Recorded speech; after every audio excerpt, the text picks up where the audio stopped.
And now, it's time for another Dice Tower review with Tom Vasel. Most people probably aren't fond of arms dealers, right? They're selling weapons to different people. But is it okay if you're an arms dealer in a fantasy universe? Probably that's okay. You're selling weapons to orcs. Who cares?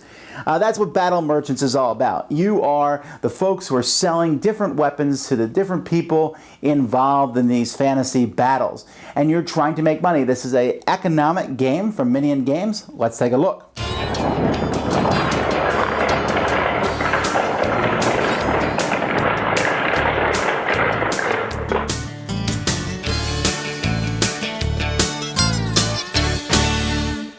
This is the side of the board for 4 players. In a 4-player game, there are 4 races at war. You are actually not any of these races. So the orcs are fighting the elves, and the orcs are fighting the hobgoblins.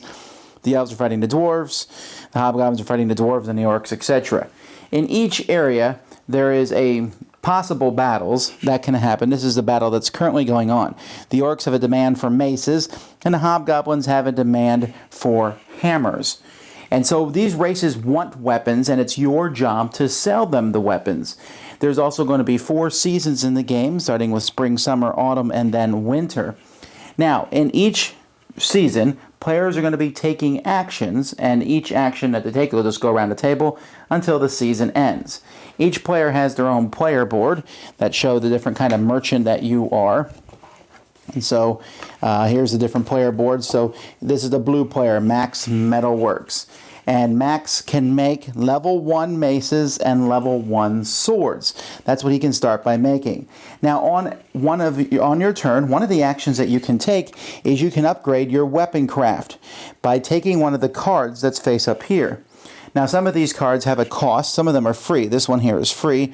This one here costs 1 for every hammer skill you already have. So if Max took this one, he doesn't have any hammer skills, so it would be free. This would be your hammer skill times 2, and this would be your axe skill times 2. So let's say Max decides that on his turn, he'll take this hammer skill. So now he took that one for free. And not only is it he has a level 1 hammer, but every time he builds a hammer, it has a discount of 1 coin on it when he builds it. If he built another mace, that he would now have a level 2 of mace. And when you get to level 5 of any of the categories, you can now build Vorpal weapons of that category. And if you get to level 6 of a category, or you're the first person, let's say Max eventually got maces up to 6, he would then take the Master Craftsman card for maces. Another action that you can do is you can build weapons on your turn. You can build up to 3 weapons or craft up to 3 weapons. So here Max can make everything except axes. And he can't make Vorpal weapons yet because he's not at level 5. So he can make, maybe he wants to make 1 hammer, 1 sword, and 1 mace. But he could make 3 maces. When he makes these weapons, he takes them from a pile, and on each weapon, he'll put a cube of his color to show that that is his weapon.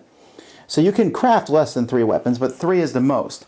The price of crafting a weapon is down here. You can see that you craft a regular weapon for 5, and if you craft a Vorpal weapon, which looks a little similar to the regular weapons. In fact, I would have preferred if they had maybe made them look a little different. But the Vorpal weapons, you can see there's a Vorpal weapon and a regular weapon.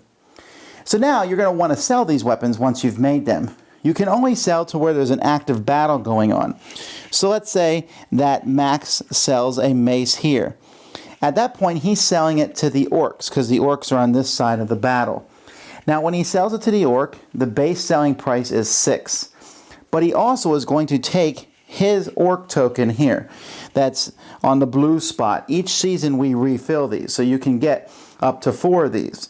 In the future, whenever he sells anything to the orcs, he's going to get an extra coin when he sells to them. So he could be getting a lot of extra coins when he sells to the orcs, as long as he has a lot of these different tokens that he can sell. Also, each person has one race that they like to sell to at the beginning. For example, Max really likes to sell to the hobgoblins. So he already has one, and if he sold to them, the base price for a regular weapon would be 7, and the base price for a Vorpal weapon would be 19. Another thing that Max can do is he can take a kingdom card.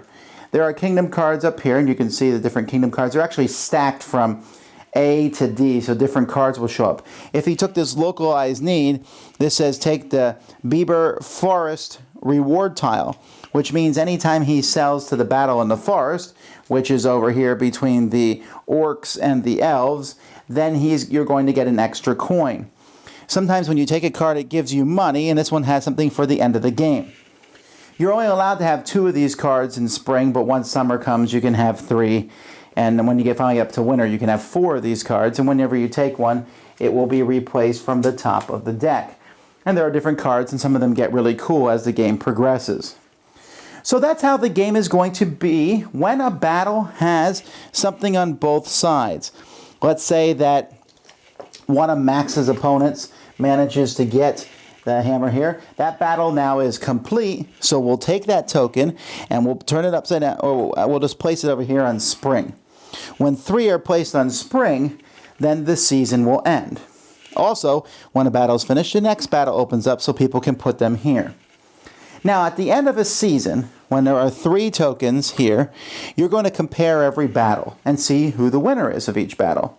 So here, we'd compare the mace to the hammer. So Max's mace strength, let's say it's a 3, and let's say the guy who put out a hammer, his strength is 2, Max would win that. He would take this token off, give the cube back to its owner, and he would put this token over here next to his defeated weapons. And then later on in the season 2, someone else can place a new hammer token there to try to take Max on. After everyone has taken this, you're going to get money equal to the number of weapons you still have on the board. You can even defeat your own weapon. You can sell to both sides of the battle. That's not a big deal. So that's basically how the game works. The money's going to change as time goes by, and more things are going to open up. Like I said, there's the Master Craftsman. You can make, once you have the Master Craftsman, it gives you an extra action where you can forge a weapon and then immediately sell it once per turn for each of the weapons. And also you can sell those Vorpal weapons when you get to level 5. And that's basically the game. Oh, I should mention, you compare the levels, but a Vorpal weapon always beats a regular weapon. But if they're both the same type, regular or Vorpal, then whoever has the most wins. At the end of the game, whoever has the most defeated weapons is going to get some bonus. You'll sell any other weapons that you have back, but the price for them at these end sell, you can see, is not nearly as good as base selling, and you also get no bonuses. And then whoever has the most money with all these different bonuses is the winner of the game. Okay, Battle Merchants, the theme and the art and everything is pretty cool. I mean, yes, it's your typical fantasy, dwarves, orcs, goblins, and such, but it's not really about fantasy. I suppose you could have taken this and put some other theme on it, but the theme does work well with the game. I really liked how this game had this really nice ebb and flow. It's a very straightforward but interesting economic game. And then there's also a bit of, area control in a sense, because you're trying to have the best weapon.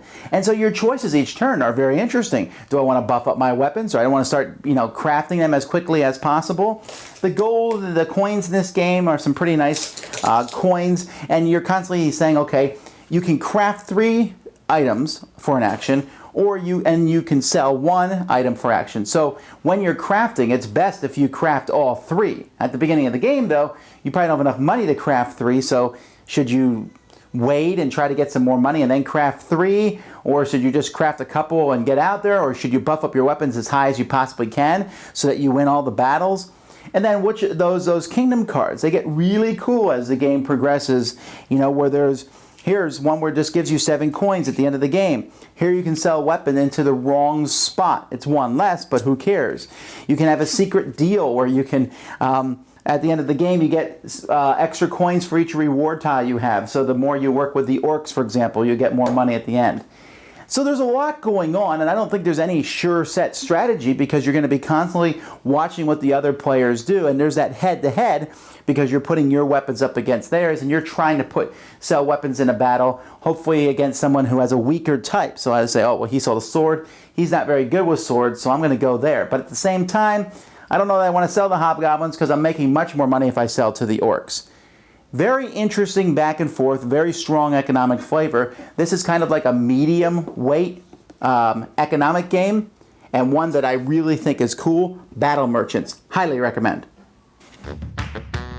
Thanks so much for watching the Dice Tower videos. Find more great videos and reviews as well as our top-rated audio podcast at Dicetower.com. You can also find other great shows at Dicetowernetwork.com. I'm Eric Summerer, and you've been watching The Dice Tower. The Dice Tower is sponsored by Cool Stuff Inc., where you can find great games for great prices. Cool stuff in stock. Check them out at CoolStuffInc.com. Shut the door. There.